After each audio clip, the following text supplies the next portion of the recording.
Hey guys and girls, my name's Alan and welcome to today's gameplay commentary. So, Christmas is done for another year and 2016 is fast coming to an end. So I'm hoping to get this video up for New Year's Eve. I expect a full partnership. And then obviously after that I'll probably talk to you in 2017. I'm hoping to get one up maybe next week as well.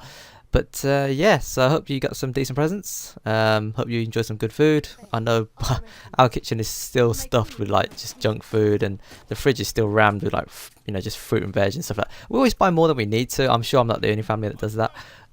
But it's just funny, like Christmas is over, we still got a crap ton of food to eat, and we'll probably be eating that well into the new year. But it just means we don't have to worry about shopping for a while, so there is that, I suppose. I got some pretty standard presents. I mean, I'm at that age now where people don't really know what to buy me, and I don't really ask for anything. I've talked about this in the previous video.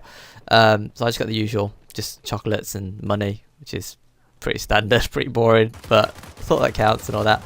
I did, however, get quite an interesting gift from my sister. She bought me tickets to see a stand-up comedian, Ahmed Jalili. I don't know if you've heard of him. He's a British Asian comedian. He's been around for a while, so we're gonna go see him in the new year at some point. So I'm looking forward to that. But yeah, that's probably the only thing that stood out really. I bought my parents some useful gadgets that they'll use around the house. Just nothing major, just more novel than anything else. But they've been using it so far, so I'm hoping they'll continue to use them. I got my sister just again some pretty like gadgety stuff. She is using it, but I suppose she spent a bit more on me than I did on her. So I'm gonna have to try and sort her out something in the new year. I do have actually something that I'm thinking of doing for her, so I might do that, and then obviously I'll let you know if it goes through. Okay, so basically I decided to upload a multiplayer match. I said I was going to concentrate in co-op for a bit, and then obviously move on to multiplayer whenever I get a chance, but there's a reason why I decided to go back to multiplayer, and that's because of the challenges. Now, I've said in the previous video, you can get challenges for both co-op and multiplayer, and you can actually choose whether you get one or the other or a mix of both. And I've since sort of discovered that completing challenges in co-op takes a lot longer than completing challenges in multiplayer. Now, you might not think so because obviously AI is quite easy to take out, and there's quite a lot of them and stuff like that. But because the waves are relatively short, and because most of the challenges involve buying a heavy weapon of some sort, it can take a lot longer than you think. And when the kill count is almost triple of what you'd be expected to get, let's say multiplayer, it's like 20 kills with the the HS39 for example. In co-op it'd be 60, but matches generally there's not that many enemies to kill. I mean, obviously sharing them with teammates, and so getting 60 with the HS39 takes a surprisingly long amount of time. So I'd rather do that. I'd rather do my challenges in multiplayer. So obviously I get the challenges done quickly, and then I could just concentrate on co-op afterwards. So that's what I've been doing. I've been doing challenges in multiplayer, and then just bouncing onto co-op and just playing that just as is, rather than working on challenges. And sometimes the weapons that you're using in co-op are not quite as good as they are in multiplayer, not quite as effective either. So there is also that to think about. Right, so we should probably talk about the gameplay. So as you can see from the title, and obviously the footage that you've seen so far, I am using one of the new DLC weapons. This is the M4 assault rifle, and it's a weapon that featured originally in Uncharted 2 multiplayer, and has been brought back as one of the classic weapons from previous Uncharted games. And I agree with that sentiment. It is a classic weapon. In Uncharted 2, you couldn't create classes or anything like that. Everyone started with the AK, but you could pick up the M4 as a pickup weapon around the map. It wasn't, I don't know, I guess you'd classify it as a heavy weapon, but it's not really a heavy weapon. So it was just a better assault rifle, and it was quite whereas an RPG that only spawned like once every couple of minutes, M4 was dotted around a couple of places, so you just had to get there quickly, and you could get yourself an M4. And the M4, I like the M4 in Uncharted 2. I mean, everyone did, to be fair. It was a better version of the AK, so it had a tighter grouping of bullets, so the accuracy was a lot higher. Rate of fire was marginally higher, if I remember correctly, and obviously because of the rate of fire and the good accuracy, generally speaking, damage output would be better because you'd land more rounds, and obviously that would kill enemies quicker, and that would be beneficial to you. And they skipped it in Uncharted 3, which is a bit weird. I did say that they sort of brought in the M9, which may have been a variant of the M4, but fundamentally the M9 I believe was more of an SMG, whereas M4 is of course an assault rifle. So yeah, first impressions are I do like it. It does retain some of its accuracy from Uncharted 2. It's actually more accurate as a base weapon than I think any of the other assault rifles, as far as I know, and because of that they've actually made it so you can't put on, well, they've made it so that the the accuracy mod, the recoil mod, are not available. So neither of those two are available for the weapon because it's pretty accurate already as it is. I actually kind of compare the M4 to the Arrowhead. It's got similar sort of rate of fire, it's got similar sort of damage, and it handles fairly similarly. Obviously it doesn't have the scope, so it's just iron, well, I say iron sights, it's just like the standard ADS. However, with the Arrowhead, if you don't use it with the accuracy mod, then it has a slightly higher bullet spread. But if you put the accuracy mod on, or well, the recoil mod, I think it's quite similar. So the M4 might as well be the Arrowhead, but with the recoil mod already in place, which explains why you can't put it on. But in terms of damage and stuff, it's quite similar. So if you like using the Arrowhead, I think you'll enjoy using the M4, and vice versa, obviously. But it does have a few drawbacks in the fact that obviously the rate of fire isn't great, and the damage is okay. It's not bad damage, but because of the rate of fire, if you miss any shots, your time to kill goes up quite high. So it's I don't know.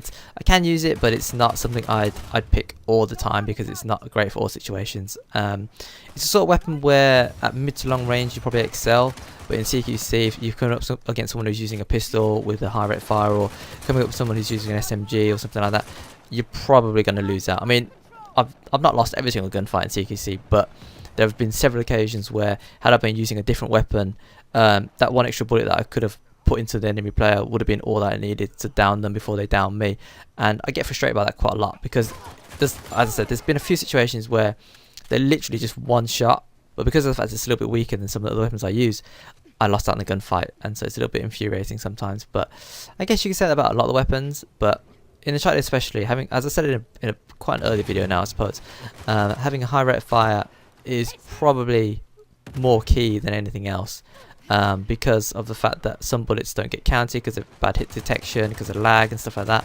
And so the more bullets you can put downfield before an enemy can put downfield will benefit you, doesn't matter which way you look at it. And then obviously you've got things like bullet flinch and stuff like that. So as I said, the more bullets you can put downfield before the enemy player, the better, and it does normally mean that you'll win the gunfight compared to them. I think that's about it really for the M4. Not too much else to talk about. As I said, it's very similar to the Arrowhead, so if you like the Arrowhead, you'll probably like the M4.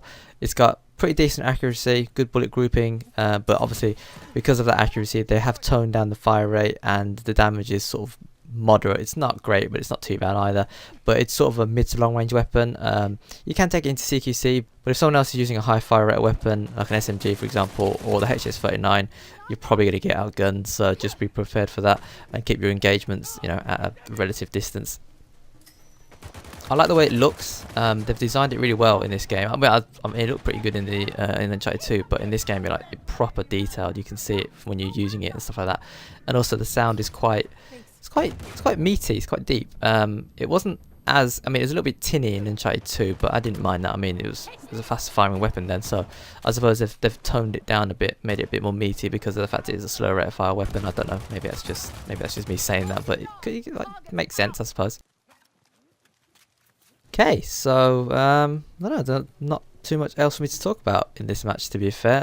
The M4 is the only reason why I decided to record this gameplay commentary. I figured you guys want to see it in action, so that's why I chose this match. As you saw at the start of the game, we were 5v4 from the off, so that was a bit annoying. I don't understand why the game can't just wait an extra few seconds and find another player before starting.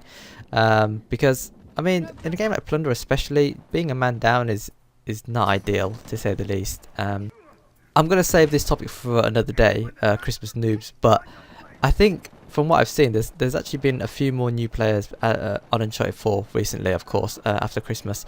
So well, I mean, I don't know if my performance is just on point or if I'm playing against people who have literally only just started playing the game, which in some cases has been true. I've heard them speak on the mic saying like, what do I do, how do I play this, etc, etc, and it's well, I mean, we were all there at some point, but you know, it's just, yeah, there's a reason why there's trials and stuff like that, so you shouldn't really be going into a multiplayer without any sort of knowledge of the game. And I mean, I never play without doing the campaign first anyway, so again, that's something else they should have done beforehand. But it's a price you pay if you decide to jump straight into multiplayer without any sort of practice, right? So yeah, we were a man down, and throughout the entire game I think we did get a couple of replacements, but they dropped out or got dropped or whatever. And so for the entire game we were playing with literally a man down, and even the players that were in the lobby Well, actually, at one point there was like 5v3, wasn't it? And even the players that were in the lobby weren't great anyway. So as you'll see at the end of the match, you'll see how well I did, how well they did, and how well the enemy team did. And it just gives you an idea of the players that I was playing with and obviously against. And it just, well, it's really bad, put it that way. Okay, so I don't know when my next upload is going to be. I'm hoping it's going to be next week sometime. I think I might do one on the Pack 80 this time round. I'm not sure yet, because I mean, I do want to show off more the M4 in action, but I guess once you've seen it, I've seen one match, especially one this long, you sort of get an idea of what the weapon's all about anyway. And as I said, it's very similar to the Arrowhead, so if you've used that before, then it shouldn't be too much of an adjustment to use this weapon. But we'll see. Let me know in the comment section below if you want to see another M4 match, or if you want to see the Pack 80. This was a nice little flank. Pretty much hit the entire team unawares. Got the cut off. I mean, sometimes you need to do these things, and this is what you gain from experience. You know, you're not going to know to do this. Well, I don't know. I came in from Call of Duty, so I sort of knew that in order to do certain things, it's better to go for the cut off and etc. etc. But that's, I guess, that's neither here nor there. All right. So as you can see, the game's coming to an end. It's tied 1-1. We are near our base with the idol, but as I said a little bit earlier, we are a man down and the teams aren't great. So will we be able to do it? Who knows? You've got 1 minute until you find out. I won't spoil the result or anything. Okay, so assuming this video just go up on New Year's Eve. I mean, you got any plans you want to share with me? I'm not doing anything special. I'm actually working New Year's Eve. Not up until midnight, obviously, but working on New Year's Eve during the day, and then I'm working actually New Year's Day itself, which sucks, but I mean, that's the nature of my job. I work in retail, as I said before, so bank holidays and stuff like that, kind of peak time, so unfortunately, I do have to work those, but I'm hoping in the not too distant future I'll be finding a new job and moving on to something better, something less frustrating and a little bit annoying. But yeah, as for going out, I don't know, it's New Year's Eve is always busy. Like, anywhere you go is always busy, and it's just busy to the point where it's not even fun, in my opinion. Like, you gotta wait ages to buy a drink, and it's just overcrowded, so there's hardly any room on the dance floor, and it's just, I don't know, maybe it's because I'm getting old and these sort of things don't appeal to me as much as they used to. But anyway, if you are going out, stay safe, have fun. Okay, so as you can see, we unfortunately did not manage to cap the idol in the final few seconds of the match. It did end on a tie, and it was actually pretty much, it was a tie from quite early on, from like 5 minutes in. I think it was already 1-1, and just the entire game we just went back and forth, back and forth. Both teams were close to capping, well, not that close, we took it close to our respective bases, but we couldn't obviously get it in the back of the net. But yeah, I mean, I did pretty well. As you can see, my score is 7,000, which is pretty decent, pretty impressive, I do say so myself. Second player was about 4,000, and first place on the opposite team was just under 6,000. So us three players did a lot of work for our respective teams. As I said, unfortunately, we were a man down for the entire game, so that's probably why we lost. At least I'd like to think that I would have done better had we had equal numbers, but who knows. Anyway, so as I said, let me know in the comment section below if you want to see more M4 footage, or if you want to see Pack 80 footage. I should be uploading my chest opening for the DLC quite soon, if not already before this one, so check out the channel. I'll probably link it in the video if I have already uploaded it. If not, as I said, it will go up on the channel at some point. And basically, you get to see all the stuff that I've unlocked. As you can tell, I've already unlocked the M4 and the Pack 80, but I won't spoil the rest. But yeah, until next time, if you enjoyed the video, consider tapping that like button. I really do appreciate it. Thanks for watching, thanks for listening, take care, and I will see you in 2017. Until then, take care, and see you later.